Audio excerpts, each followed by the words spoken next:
Donc voilà un bout de turn, donc le en... Sur les images,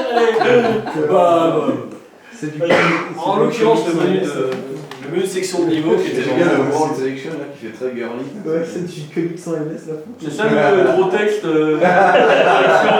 Justement c'est ici. Ah ouais, non, j'aurais mis un Il y a une ombre autour. Ouais, Et ça on l'a fait de façon assez dégueu. d'accord. Mais c'était encore pire avant parce qu'il y avait des textures. C'est sûr que le coup de je me déplace dans 4 directions pour écrire en noir pour faire l'ombre, putain c'est franchement du bricolage. Si Steve Jobs apprenait ça vu qu'il y a l'amour de la typographie. Normalement on a toujours un compteur de temps pour chaque salle, le temps qu'on a passé dedans. Et ben avant c'était des sprites, il y avait un sprite pour chaque chiffre. Classique quoi. Et on les faisait défiler, non mais c'est immonde. Bah, C'est juste tu immonde. sais, quand c'est sur des architectures où pour aller tracer du texte c'est un peu la merde, si tu as juste besoin d'un compteur numérique, bah, tu vas mettre tous les numéros sur une page de sprite et puis roule Simone. Hein. Le menu de section de niveau qui est vraiment le truc le plus dur. Parce que c'est vraiment la merde, il y a une roue. C'est une roue en fait, on slide sur le côté. C'est les overflow comme sur iPhone. Voilà, exact. Et c'est la merde. Bon, je pense que ça va, à côté de le faire sur iPhone, je râle pas. Hein. C'est plutôt sympa. Qu'est-ce que je veux dire quoi, hein. En fait, tu nous parlais d'autre chose et puis on a dit qu'il fallait que tu mettes un screenshot. C'est autre chose. Le problème, c'est que tu aurais dû montrer une salle et là, c'est le menu de sélection. J'en ai une. Donc, une salle de turn. Sur les toilettes quand même. Ouais, c'est pas bien. On remarquera que les personnages n'ont aucun charisme et qu'ils ont une grosse tête. Ouais. Mais c'est indépendant de la C'est vrai volonté. qu'elle est mal gaulée quand même. Et encore, t'as pas vu le cœur. Alors, on a les objets de jeu, les clés, les NPC, les caisses, Camilla.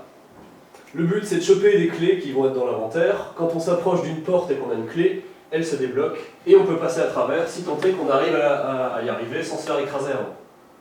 En gros, c'est ça un peu ça le pitch du jeu. Bon, c'est du casse-tête, hein. Alors, on a deux modes de contrôle sur turn. Un mode avec des boutons, simple, et aussi un mode touch, où avec les doigts, on décale vers la droite, elle va vers la droite, vers la gauche, le haut, le bas. Et avec deux doigts, on fait comme ça, et la salle se met à tourner. Et on peut cacher les boutons de l'interface avec ça pour avoir un jeu plus intuitif et moins chargé, c'est beaucoup plus sympa avec les doigts quand même. C'est quand même une des features principales du jeu, je pense. Tu veux dire que le bouton n'a plus pas de avec les doigts? Moi, je vais poser une autre question. Pourquoi vous n'êtes pas servi de l'orientation du portable pour faire l'orientation du plateau? Parce que Bonne question, merci de l'avoir posée. Parce que ce serait la merde. Parce que t'as ton truc comme ça, puis tu le tournes, et puis à la fin, t'as ton portable dans n'importe quel sens, et t'as un appel. Non, mais c'est vrai, parce que c'est du jeu mobile, donc Tu joues sur téléphone. Attends, En tout cas, il y a ça. tirez le frein. La réponse, t'as dit, t'as utilisé un temps avec du conditionnel, etc. On va te faire la vraie réponse quand on a fait un peu de marketing. Ce qui en plus c'est la réalité.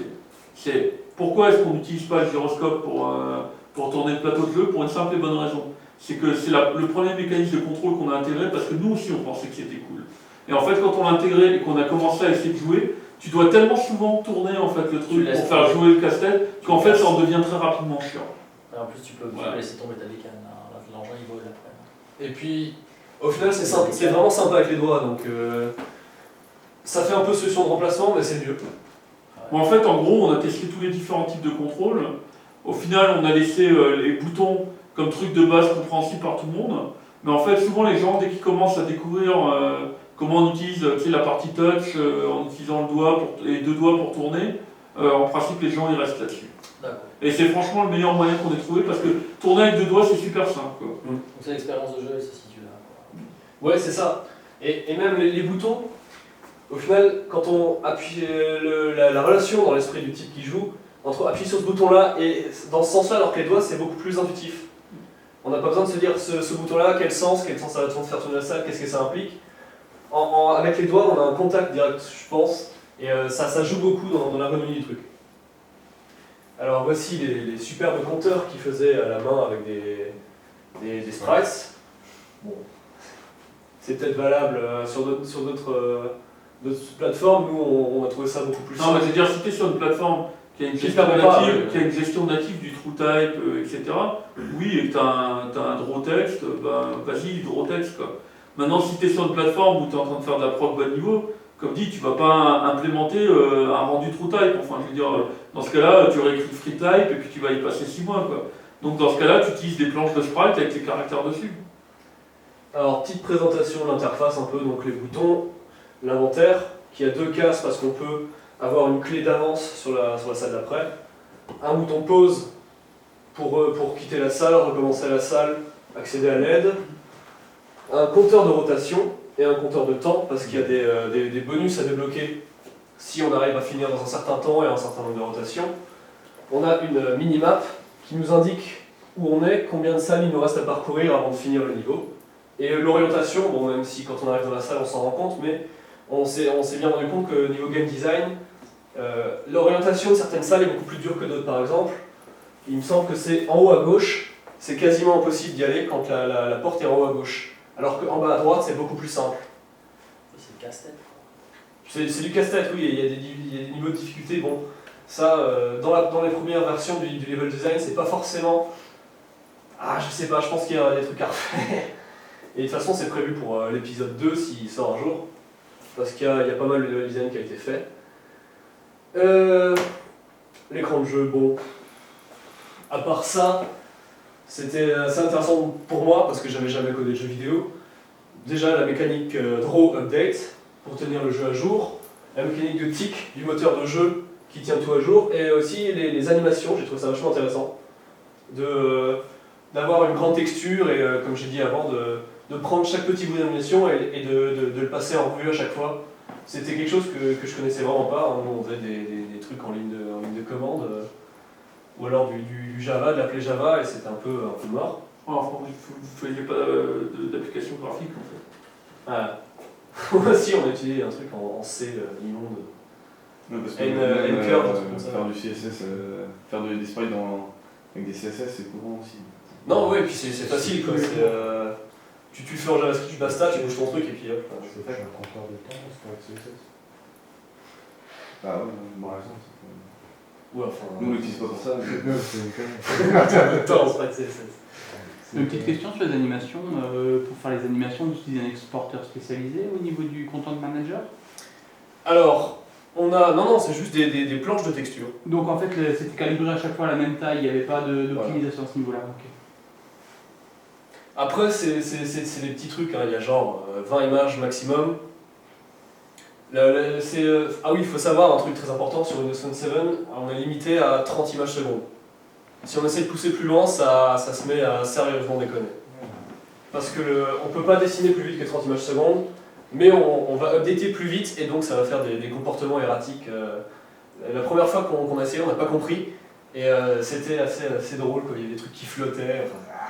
Heureusement, Scott Rangel, il a la solution.